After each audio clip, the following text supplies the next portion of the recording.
My sister Renata was the kind of person who texted back within 2 minutes. Always.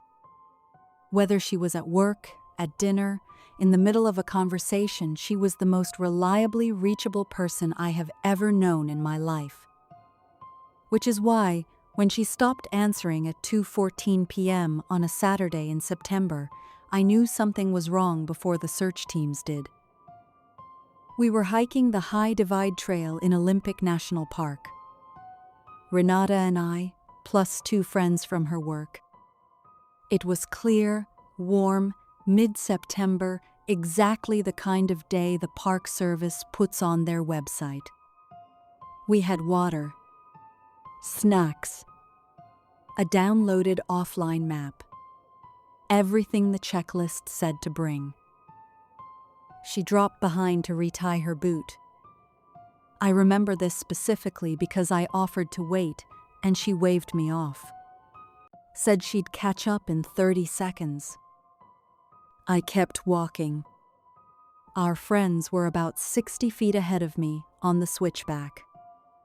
The trail was wide and clear and completely visible for at least 200 yards in either direction. I turned around 8 minutes later. 8 minutes. I had been timing it loosely in my head, waiting for her footsteps to catch up behind me. When they didn't come, I turned around. The trail was empty. Both directions. I called her name. Nothing. I called our friends back. We spread out along the section where she'd been. Checked both sides of the trail. The drop on the east side was steep, loose shale and scrub, but there was no sign of a fall. No disturbed ground. No boot marks in the soft dirt at the edge. Nothing broken, nothing displaced. We flagged down a ranger in 40 minutes. Search and rescue arrived within the hour. They had dogs out by 5 p.m. The dogs hit her scent about 60 feet off trail in dense undergrowth. And then it stopped. Clean stop. The handler told me later that the dogs circled the spot 3 times and then just sat down, which is what they're trained to do when a track ends with no explanation. They found her boot on the 4th day. 1 boot, laces still tied. On a ridge 2.3 miles from where she disappeared, above the tree line, on terrain she would have had to climb intentionally to reach. No sock inside it. No sign of how it got there. They found Renata on the 9th day, alive. 3 miles from the boot.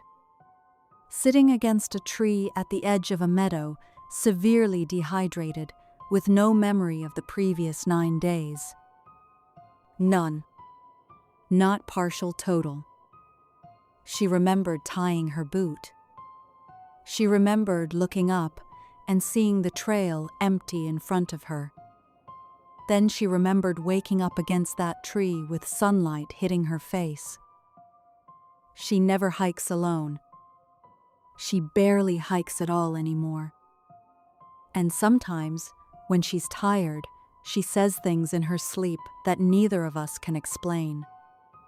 Words that aren't English, or aren't any language I can identify. She doesn't remember saying them. She doesn't remember anything. That's the part I keep coming back to. It's not the 9 days. It's the expression on her face when she woke up. Like she wasn't surprised to be there at all. The thing that doesn't get reported in most of these cases, the thing that gets quietly noted in Park Service files and then never mentioned again, is how many of the children are found miles away from where they vanished. Not just a mile. Not the distance a frightened child could cover in a few hours. Miles. Through terrain that experienced adults wouldn't attempt without equipment. My nephew Tyler was 6 years old when it happened. We were at Yosemite Valley for a long weekend. My brother's family, our parents, me. Tyler was wearing a bright yellow jacket, the kind you buy specifically so you can spot your kid in a crowd. And we were maybe 30 feet from the trailhead when he crouched down to look at something near a log. My brother was there. My mother was there. I was there. 3 adults, full visibility, midday, flat ground. Tyler was 30 feet away. And then he wasn't. Not behind the log. Not behind a tree. We were calling his name inside of 45 seconds. We were splitting up to search inside 2 minutes. Rangers were notified inside 20. What I remember most clearly about those first hours is the silence. The valley has this ambient noise. Tourists, water, wind. And under all of it, there was this terrible, ringing quiet where my nephew should have been. 6-year-olds are not quiet. They talk constantly. They respond when you call their name. Even scared, even hiding, they respond. Tyler was found 17 hours later. On a granite shelf at approximately 7,200 feet elevation. The valley floor sits at around 4,000 feet. He was wearing the yellow jacket and had no injuries, no dehydration, no signs of exposure, despite a night that dropped below 40 degrees. The ranger who found him said Tyler was sitting very still, looking out at the valley. Not crying, not frightened. When the ranger spoke to him, he said, and this is in the official incident report. The tall man said to stay here and wait.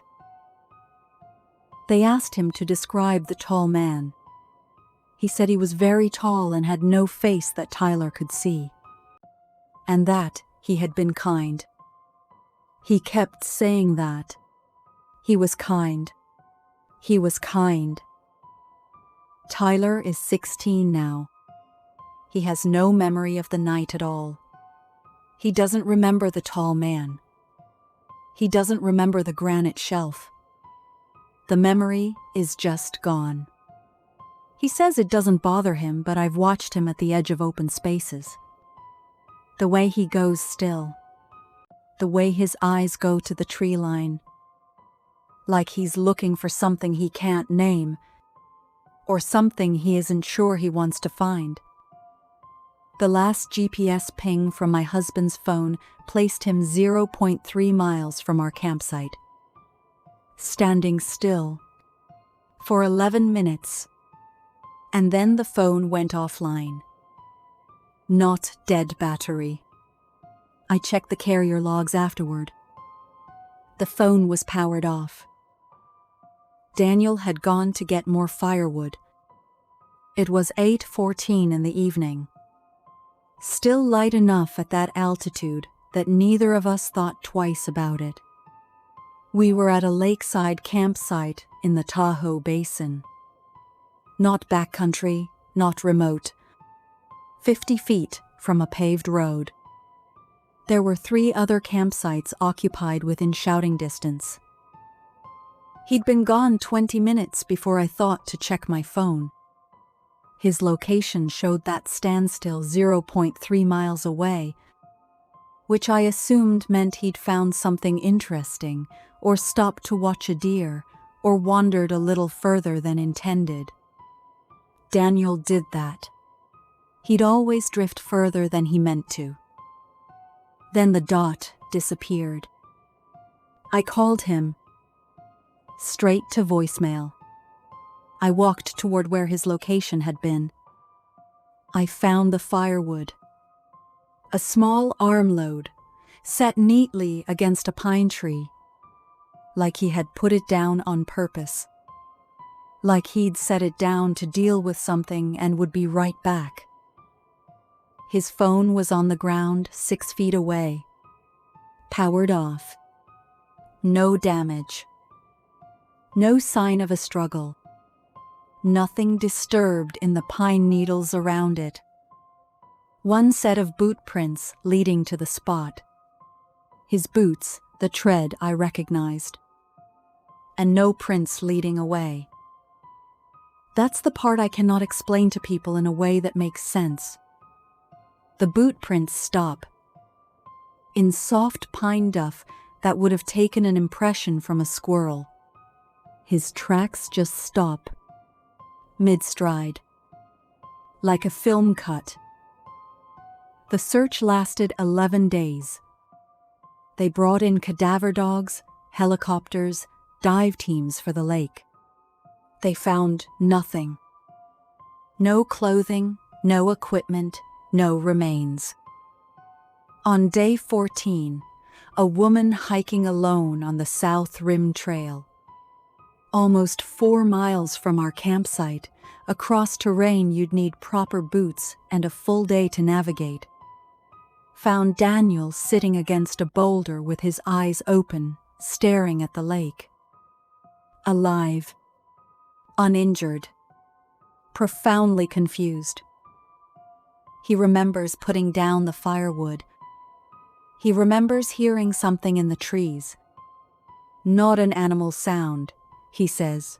Something else, something with a rhythm to it. And then nothing until the hiker's voice. 14 days. No hunger. No thirst. No explanation. The doctors cleared him physically. Psychologically, he was assessed, monitored, cleared. He's fine, they said. Whatever that means now. Whatever fine looks like for someone who lost 2 weeks of their life next to a paved road, 50 feet from a campsite, in the middle of a summer evening. I spent 4 years researching disappearances in a single 800 square mile section of the Smoky Mountains before I found the pattern. Or before I let myself see it. Which might be the same thing. I'm a former park ranger turned independent researcher. I left the service not because I stopped caring about the parks, but because I started asking questions that the service wasn't interested in answering. Specifically, why do the same valleys, the same half-mile stretches of specific trails, keep producing missing persons cases across decades? I mapped every documented disappearance in one region of the park going back to the 1940s. What I found was not random scatter. It was clusters. Tight, specific geographic clusters.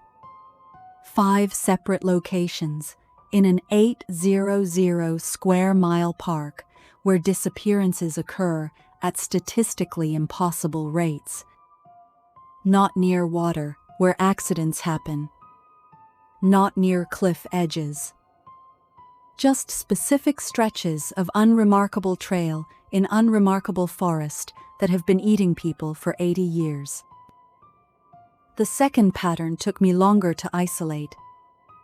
The ones who come back, and a surprising number do, almost universally report the same pre-disappearance sensory experience. Not a sound, exactly. They struggle to describe it. Several said it was like being close to a very large speaker playing a frequency just below hearing.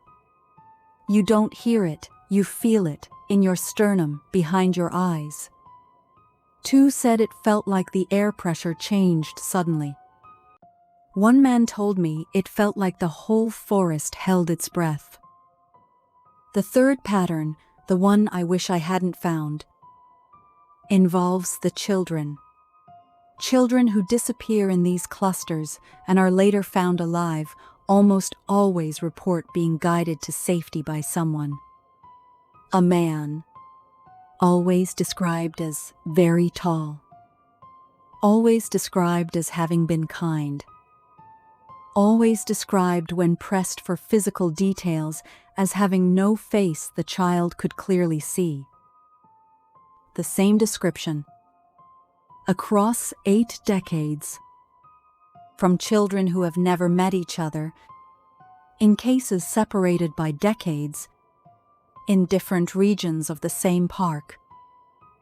I have submitted my findings to 3 academic journals. 2 declined without review. 1 responded with a form letter. I submitted a Freedom of Information request to the Park Service for all incident reports in the 5 cluster zones going back to 1950. I received documents with 34% of their content redacted. I still go back. I know I shouldn't. I know what the clusters mean. But I've stood at the edge of one of those zones, on the exact stretch of trail where 4 people have vanished, and I'll tell you honestly what I've felt. Pressure behind the eyes, the air going still, something that isn't quite sound, and this tremendous, irrational, completely overwhelming sense that if I just took one more step forward, I would understand everything. I want to tell you what the ranger said to me when they finally brought my mother out of the park. Not what was in the report. What he said quietly, standing away from the other searchers, in the way you speak when you're telling someone the truth instead of the official version. My mother had been missing for 6 days in Glacier National Park. She was 54, experienced, had hiked that park a dozen times. She wasn't reckless. She wasn't unprepared. She had a satellite communicator, a full kit, 8 years of backcountry experience. She vanished from a trail she had hiked 3 times before, in clear weather, 3 miles from the trailhead. The satellite communicator never activated. The device was found with her, fully functional, battery at 80%. She had not pressed the button. Could not have pressed it. She has no memory of the 6 days and no memory of why she didn't press the button. She was found in a drainage basin on the north side of a ridge she should not have been able to reach from where she started. Not without technical climbing gear she didn't have. The terrain between the trail and the drainage requires ropes and anchors under normal conditions. She was found in sneakers. Her hiking boots were on the trail, side by side, laces neatly tied, right where the dogs lost her scent. The ranger, his name was Calvert, he'd been working that park for 19 years, pulled me aside after the debrief, and he said, "This isn't the first time I've seen this." He said he'd worked 14 disappearances in that park. 11 had eventually been recovered. Of those 11, 9 had been found in locations that made no navigational sense. Too far, too high, too inaccessible for the person's gear and condition. 8 of the 11 had no memory of their time missing. 7 had been found with shoes removed. 7. In one park. Over 19 years. He said he'd compared notes with rangers in 3 other parks. Same pattern. Same missing time. Same impossible locations. Same shoes. I asked him what he thought it meant. He was quiet for a long time.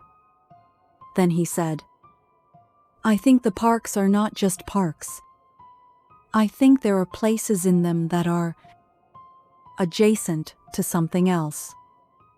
I don't have a better word than that. Adjacent. I asked him what was adjacent. He looked out at the tree line for a long moment. I don't know, he said. But whatever it is, it gives them back. He paused. Most of the time. Even the darkest stories leave something behind. Stay with me. There are more stories.